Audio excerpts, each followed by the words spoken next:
Hello and welcome to the second topic of daily scan. इस topic पर अपन बात करेंगे ई समृद्धि पोर्टल के बारे में और कैसे ये पल्सेस से रिलेटेड है और इसके क्या रैमिफिकेशंस आएंगे और क्यों इसे रिवैम्प किया जा रहा है। ऐसा अपन इसलिए बात कर रहे हैं क्योंकि जो कॉर्पोरेशन मिनिस्टर हैं, जो हमारे होम मिनिस्टर भी हैं, अमित शाह जी ने एक प्रेस कॉन्फ्रेंस में कहा है कि दिसंबर 2027 तक इंडिया सारे के सारे पल्सेस के इंपोर्ट को बंद कर देगा और सेल्फ सफिशिएंट हो जाएगा पल्सेस के केस में। अब यदि एक पॉइंट देखें अपन तो इंडिया का जो पल्स प्रोडक्शन है वो भले ही पल्सेस प्रोडक्शन इंक्रीज हुआ है बट ये मार्जिनली इंक्रीज हुआ है 2016 से 2022 के टाइम, जहां पर 15 से 16 मिलियन टन करीब प्रोड्यूस होता था 2014-15 में, वहीं ये बढ़कर अभी 22-23 करीब प्रोडक्शन होता है मिलियन टन्स में पल्सेस का। हालांकि यदि लॉन्ग टर्म एवरेज देखा जाए तो बहुत सिग्निफिकेंट इंक्रीज हुआ है, बट फिर भी आप एक ट्रेंड देखेंगे कि जो पल्सेस है उनकी प्राइस बहुत ज्यादा फ्लक्चुएट करते रहती है। यानी कि जहां पर एक तौर पर होता क्या है कि अचानक से जैसे 2015 के बाद आप देखोगे प्राइजेस ऑफ पल्सेस अचानक से ड्रॉप हुई थी, वहीं अभी पिछले कुछ मंथ से क्या हुआ है, बहुत स्टीप राइज इन प्राइजेस हुआ है, यहां तक कि 170-180 रुपए पर केजी तूर दाल अरहर दाल पहुंच चुकी है। इसी प्रॉब्लम को कंट्रोल करने के लिए जो लगातार शॉर्टेज आ रही है तूर दाल और इन जनरल पल्सेस को लेकर, इसी वजह से ये डिक्लेरेशन किया गया है। एक बात उन्होंने कही है कि ये प्रोक्योरमेंट के लिए मिनिस्ट्री ऑफ कॉर्पोरेशन की एजेंसीज नाफेड और एनसीसीएफ को यूटिलाइज किया जाएगा और फार्मर्स को एमएसपी यानी कि मिनिमम सपोर्ट प्राइस में गारंटेडली गवर्नमेंट प्रोक्योर करेगी। यानी कि ऐसा नहीं है कि अभी एमएसपी में पल्सेस इंक्लूडेड नहीं थी, ऑलरेडी 22 क्रॉप्स प्रेजेंट थे, उसमें तूर दाल ऑलरेडी प्रेजेंट थी, बट प्रोक्योरमेंट प्रॉपर नहीं होता था।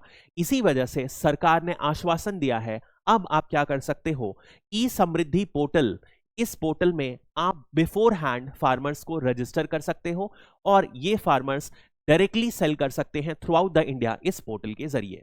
और इसी योजना को यूटिलाइज करने के लिए, पूरा प्रोक्योरमेंट करने के लिए सरकार पीएसएफ यानी कि प्राइस स्टेबलाइजेशन फंड जो है उसका कैपिटल यूज करेगी। ये फंड 2014 में कंस्टिट्यूट किया गया था और मिनिस्ट्री ऑफ कंज्यूमर अफेयर्स के अंदर आता है। देखा जाए तो बेसिकली इसका मतलब क्या है कि कुछ एसेंशियल कमोडिटीज जैसे कि टोमेटो, पल्सेस, इन तरह की कमोडिटीज में जिसमें बहुत ज्यादा प्राइस वोलेटिलिटी देखी गई है, यानी कि जिसकी प्राइस बहुत ज्यादा फ्लक्चुएट करते रहती है, उन कमोडिटीज को क्या करता है सरकार, अपफ्रंट खरीद के रखता है, एक बफर स्टॉक बना के रखता है और इन द टाइम्स जब प्राइस कम रहेगी, जब सप्लाई ज्यादा रहेगा, तो इस बफर स्टॉक में सरकार प्रोक्योर कर लेता है। जैसे ही सप्लाई डिस्टॉर्शन आएगा, कम होगी सप्लाई, तो ये मार्केट में निकाल लेते हैं। इसी प्रोसेस को प्रोक्योर करने के लिए पीएसएफ जो फंड रहता है, इससे सेंट्रल गवर्नमेंट क्या करती है, स्टेट गवर्नमेंट को इंटरेस्ट फ्री में ये पीएसएफ से पैसा देती है, जिससे वो अपफ्रंट जो भी इनको प्रोक्योर करने के लिए पैसा लगेगा वो यूटिलाइज कर सकते हैं। और इसी सेंट्रल सेक्टर स्कीम को पीएसएफ कहा गया। सेंट्रल सेक्टर स्कीम यानी कि स्टेट कोई भी कंट्रीब्यूशन नहीं करता है, सारा का सारा पैसा आता है सेंटर से। तो दिस इज अबाउट। अब यदि अपन बात करते हैं पर्टिकुलरली इंडिया जो है तूर के टर्म्स में बात करें, क्योंकि पर्टिकुलरली तूर के लिए ही ये स्कीम लॉन्च की गई है, सबसे पहले तूर कवर किया जाएगा, उसके बाद दूसरी मूंग दाल, चिकपी को भी कवर आउट किया जाएगा। यदि आप देखो तूर के यदि प्रोडक्शन देखें तो इसका प्रोडक्शन डेफिनेटली कम है। कभी भी प्राइस ज्यादा बढ़ रही है यानी कि देयर इज अ शॉर्टफॉल, यानी कि जहां पर एक तरफ ये डिमांड है तो प्रोडक्शन जो है कम होगा, और दिस इज व्हाट, डिमांड जो बढ़ रही है, मिसमैच हो रहा है, this is the cause of increase of price and that is what. इस तरीके के ग्राफ यदि आप एग्जाम्स में बनाते रहते हो तो आपको कुछ एक्स्ट्रा मार्क्स मिल जाते हैं, ज्यादा आप इनोवेटिव प्रेजेंट आउट करते हो। अब जो ये डिमांड मिसमैच है ये कैसे पूरी करती है इंडिया, तो ये इंपोर्ट करके पूरी करती है। और इन टर्म्स ऑफ तूर जो मेजर इंपोर्टर्स हैं इंडिया के, वो दो अफ्रीकन कंट्रीज हैं, मोजाम्बिक एंड मलावी, और कुछ एक्सटेंट तक म्यांमार का कम है, बट आप समझ रहे हो यहां से भी जो इंपोर्ट है, जनता रेजिम और रिबेल के अटैक होने के बाद से, उनके रीजन कॉन्कर करने के बाद से म्यांमार से भी जो इंपोर्ट है वो कम हुआ है। यानी कि एक तरफ जो प्रोडक्शन है इंपैक्ट हुआ। इस बार का प्रोडक्शन क्यों इंपैक्ट हुआ, क्योंकि जो मेजर प्रोड्यूसर्स हैं महाराष्ट्र, गुजरात, एमपी, इनमें बारिश सही तरीके से नहीं हुई और बहुत ज्यादा प्रोडक्शन खराब हुआ। इसी वजह से आप एक तरफ बोलोगे प्रोडक्शन कम हो गया, इंपोर्ट भी कम हो रहा है म्यांमार की तरफ से, और that is what is the cause of बहुत ज्यादा 150 के आसपास जो तूर की प्राइस आ रही है। इसके बाद यदि अपन देखेंगे तो 1 मिलियन टन लगभग माना जा रहा है सरकार इंपोर्ट करेगी तूर दाल। This is the basics of tur dal, इसीलिए तूर दाल पर सबसे ज्यादा कॉन्सेंट्रेट किया जा रहा है। यदि देखा जाए तो महाराष्ट्र, कर्नाटक, उत्तर प्रदेश में हैवी रेनफॉल हुई है, इसी वजह से इसकी प्राइस लगातार बढ़ रही है। एक क्वेश्चन पहले अटेम्प्ट करते हैं अपन, यूपीएससी 2020 का पूछा हुआ, उसके बाद अपन पल्सेस मार्केट को समझते हैं और क्यों शॉर्टेज हो रही है, और उसकी स्वॉट एनालिसिस करेंगे by the end. So with reference to the pulse production in India, consider the following statements. Black gram can be cultivated as both kharif and rabi. Kharif मतलब समर क्रॉप जो बारिश में लगाया जाता है, और राबी मतलब कि विंटर क्रॉप। ये क्वेश्चन है। Green grain alone accounts for half of the pulse production. In the last 3 decades, while the production of kharif pulse has increased, the production of rabi crop has been decreased. सुनने में बहुत tough question लग रहा है, जो agriculture या ground level से connected नहीं है उसे काफी टफ क्वेश्चन लगेगा ये, बट यदि आप इस क्वेश्चन को थोड़ा सा भी दिमाग लगा के करो तो बहुत इजीली आप एनालाइज कर सकते हो। क्यों? ग्रीन ग्राम, हरा चना, क्या हरा चना मेजर प्रोड्यूसर है पल्स में? बिल्कुल नहीं, क्योंकि आप देखो क्या सबसे ज्यादा खाते हैं अपन, तूर खाते हैं, चिकपी खाते हैं, और अरहर तूर एक ही हो गया, ये दालें ज्यादा खाते हैं। कुछ चना भी कुछ खाते हैं, लेकिन ग्रीन चना तो बिल्कुल नहीं खाते हैं। तो एक बात तो बिल्कुल कॉमन सेंस, मुझे कोई परसेंटेज नहीं पता, but by share common sense second statement तो बिल्कुल ही गलत है। तो यदि मैं देखता हूं which of the following statements are correct पूछा है, तो सेकंड गलत है, तो बीसीडी कट गए, आंसर आएगा ए। इस तरीके से आप इस क्वेश्चन को बहुत आसानी से कर सकते थे। अब for the others, black gram जो है, देखो यहां पर लिखा है कैन। नॉर्मली जब कैन लिखा रहता है ना, तो ये एक पॉसिबिलिटी शो कर रहा है। यहां पे ऐसा नहीं लिखा है black gram is only grown या ओनली सोन। तो नॉर्मली होता क्या है, ऐसे क्वेश्चंस में आप रिस्क ले सकते हो और अटेम्प्ट कर सकते हो कि ये सही होगा, और ये एक्चुअली ब्लैक ग्राम दोनों ही समर विंटर दोनों में उगाया जाता है। तो 1 तो सही है, इवन तो सेकंड नहीं होता तो ए और डी में से अपन कंफ्यूज रहते, तो ये डी तो कैंसिल हो रहा है। फिर in the last 3 decades production of kharif pulse, अब पल्सेस दोनों में उगती हैं, खरीफ में भी और राबी में भी। तो एक ट्रेंड देखा गया है कि ओवरऑल पल्सेस बीच में लगातार गिर रही थी। तो जब कम होता है ना इनका प्रोडक्शन और फाइनली सोन एरिया, तो दोनों में टैंडम देखा जाता है, और जब इंक्रीज होता है तो लगातार इंक्रीज हो रहा है। जैसे अभी 2018 के बाद से 2022-23 तक अभी ये इंक्रीजिंग ट्रेंड में है। तो दोनों खारिफ पल्सेस भी ग्रो ज्यादा कर रही हैं और राबी क्रॉप भी। तो ये नॉर्मली जो ट्रेंड ऐसा था, ये पहले इंक्रीज, जैसे यदि अपन 1950s देखें तो 1950 से 1970 तक इनका जो प्रोडक्शन था, 70 मत लो 65 ले लो, इनका प्रोडक्शन बढ़ा। उसके बाद यहां से आप देखोगे इनका जो प्रोडक्शन है घटने लग गया और लगातार घटते गया। फिर 2010 के बाद से ये थोड़ा सा बढ़ा, 2015 के आसपास बहुत तेजी से बढ़ा, और नॉट दैट मच, थोड़ा सा ही बढ़ा, फिर घटा और फिर बढ़ा है। तो this is the basic trend. यहां पर इसलिए घटा क्योंकि यहां पर क्या हुआ, ग्रीन रिवॉल्यूशन 1960s में ग्रीन रिवॉल्यूशन हो गया, तो राइस और व्हीट ज्यादा उगने लग गया, तो ये पल्सेस का एरिया राइस और व्हीट ने ले लिया। This is the basic idea. तो इस तरीके से आप इस क्वेश्चन को अटेम्प्ट कर सकते थे। तो नेक्स्ट अपन बात करते हैं पल्सेस, इंडिया पल्सेस प्रोडक्शन को समझते हैं, और पल्स क्यों प्रॉब्लम कर रहा है इंडिया में, क्यों शॉर्टेज होते रहती है, क्यों इंडिया अभी तक आत्मनिर्भर नहीं बन पाया है, सेल्फ सफिशिएंट नहीं बन पाया है पल्सेस के केस में। तो यदि आप इंडिया का कंजम्पशन और प्रोडक्शन फिगर देखोगे तो इंडिया दुनिया का सबसे ज्यादा लार्जेस्ट प्रोड्यूसर ऑफ पल्सेस है। वहीं पर यदि आप कंज्यूमर देखोगे तो इंडिया दुनिया का सबसे बड़ा कंज्यूमर भी है। प्रोड्यूसर ये दुनिया का 25% पल्सेस प्रोड्यूस करता है, वहीं 27% जो है कंज्यूम करता है। यानी कि अपन जितना प्रोड्यूस कर रहे हैं उससे ज्यादा कंज्यूम कर रहे हैं। ये 2% गैप दिख रहा है, यही प्रॉब्लम है। यानी कि पल्स का प्रोडक्शन अपन बढ़ा देंगे तो ये प्रॉब्लम खत्म। तो ये कहां से इंपोर्ट करते हैं अपन? ग्लोबली 14% पल्स जो दुनिया भर में प्रोड्यूस होती है उसे इंपोर्ट करते हैं। थर्ड नंबर पे है अपन सबसे बड़े इंपोर्टर्स में, सबसे नंबर पे है यूएस, फिर है कनाडा, फिर है India. This is a trend. अब यदि अपन बात करें ओवरऑल राबी सीजन में 60% पल्स उगाई जाती है, ये भी एक इंपॉर्टेंट है।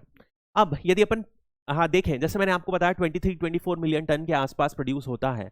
और कुछ स्टेट्स यदि आप देखेंगे सबसे ज्यादा एमपी प्रोड्यूस करता है, फिर महाराष्ट्र, राजस्थान, उत्तर प्रदेश, कर्नाटका। एक ट्रेंड आप देखिए, यदि आप एग्रीकल्चर सोचते हैं तो नॉर्मली जो सबसे ज्यादा ग्रीन बेल्ट, जो ग्रीन रिवॉल्यूशन की जो बेल्ट है वो कौन कौन सी है? पंजाब, नॉर्थ वेस्ट इंडिया यानी कि Punjab, Haryana, north west, western UP, और साउथ में यदि आते हैं तो कावेरी बेल्ट। ये सारी बेल्ट हैं जहां पर ग्रीन रिवॉल्यूशन सबसे ज्यादा हुआ है। क्या कोई भी बेल्ट यहां मेंशन्ड है? नहीं मेंशन्ड है। यानी कि जहां जहां ग्रीन रिवॉल्यूशन हुआ है वहां पल्स हट गया वहां से, क्योंकि जो राइस है, जो वीट है, उनको उगाना ज्यादा फायदेमंद होने लग गया। इसी वजह से आप देखो वो एरियाज जहां पर ट्रेडिशनली इरिगेशन कम है उन एरियाज में पहुंच गए। इवन यदि अपन माइक्रोस्कोप अंदर जाके जूम करके देखेंगे तो भी जो पल्सेस का प्रोडक्शन है वो मार्जिनल लैंड्स में ज्यादा होता है, यानी कि उन एरिया में जिनकी सॉइल खराब है, बेस्ट फर्टिलिटी नहीं है, जहां पे इरिगेशन इंश्योर्ड नहीं है, जहां के फार्मर्स गरीब हैं, जिनके पास प्रॉपर इनपुट का पैसा नहीं है, उन एरियाज पे ज्यादा उगाया जाता है। That is the basic problem. और मेजर पल्सेस यदि अपन देखें तो चिकपी, चना जो है close to 50%, pigeon pea, black gram. देखो ग्रीन ग्राम बहुत बाद में आ रहा है, दैट इज वाई, वो तो बहुत ही कॉमन सेंस है, अपन उस आंसर को एलिमिनेट कर सकते थे। अब पल्स प्रोडक्शन में क्यों प्रॉब्लम है? सबसे बड़ी जो प्रॉब्लम हुई है वो ग्रीन रिवॉल्यूशन की वजह से हुआ है। ग्रीन रिवॉल्यूशन में क्या था? दो मेजर क्रॉप्स राइस और व्हीट पे फोकस किया गया। इससे क्या हुआ?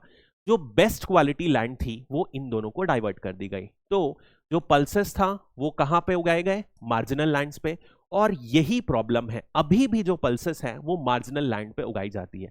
तो इस वजह से इनकी प्रोडक्टिविटी जो है बहुत ज्यादा कम है, and that is one basic issue. इसके अलावा यदि अपन बात करें तो जो बाकी सारे क्रॉप्स हैं, जैसे कि वेदर की प्रॉब्लम है, सॉइल खराब है, ये सारे के सारे जो अदर क्रॉप्स के साथ फेस करते हैं वो ये भी फेस करते हैं। लेकिन एक मेजर प्रॉब्लम पल्सेस और फेस करते हैं, वो क्या है?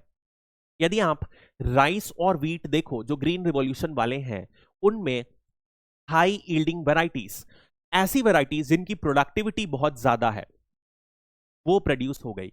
यानी कि आप जहां पर देखोगे राइस की एक जो हेक्टेयर है, एक हेक्टेयर से 3000 किलोग्राम तक बहुत आसानी से इंडिया में प्रोड्यूस हो जाती है।